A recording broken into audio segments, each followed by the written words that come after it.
Cette année, notre école d'arts martiaux a décidé de remettre en place un cours régulier de Chang Chuan, le style dit du long point. Comme son nom l'indique, cette boxe favorise l'emploi de techniques de combat à longue distance, c'est-à-dire des techniques qui nécessitent de larges propulsions, des postures étirées, une extension complète des bras ou des jambes et une mécanique corporelle unifiée au service de mouvements élastiques. Il faut bien faire la différence entre le Chang Chuan moderne, qui est une forme de gymnastique acrobatique qui s'inspire de gestes issus principalement des arts martiaux chinois du nord de la Chine, et le Changchuan traditionnel, qui est une sorte de synthèse des principes martiaux chinois compilés au début du XXe siècle dans différents instituts comme l'association Qinwu ou l'Institut central de Nanjing. Le premier est dénué de sens martial, son but est démonstratif et s'inscrit dans le cadre de la compétition sportive ou du spectacle. Le second est un système de formation du corps pour la pratique du combat.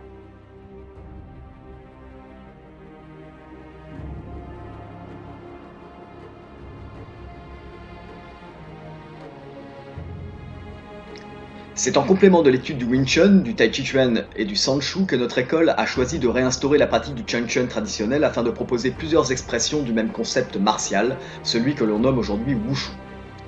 Les principes de gestion des longues distances viennent compléter celles des distances courtes ou moyennes enseignées par le Wing Chun ou le Tai Chi Chuan. L'ensemble des disciplines se complète par l'accent qu'elles portent sur l'aspect externe ou interne de la pratique, et grâce au Chang Chuan,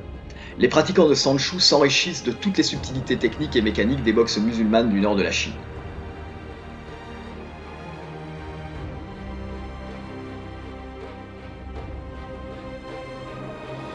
Cette vidéo montre quelques élèves issus des différents styles enseignés au sein de notre école découvrant le Chang Chuan traditionnel. Le cours, axé sur l'emploi de techniques de base, avait pour objectif de montrer le rôle des postures classiques du système.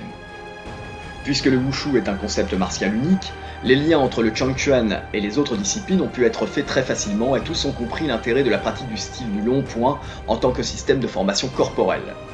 En effet, le rôle du Chang Chuan est de fournir à ses adeptes une forte constitution physique pour la pratique spécifique du combat, une maîtrise des lois mécaniques du corps, une parfaite coordination gestuelle et bien entendu une étude des principes martiaux chinois fondamentaux en matière de frappe, de saisie et de projection.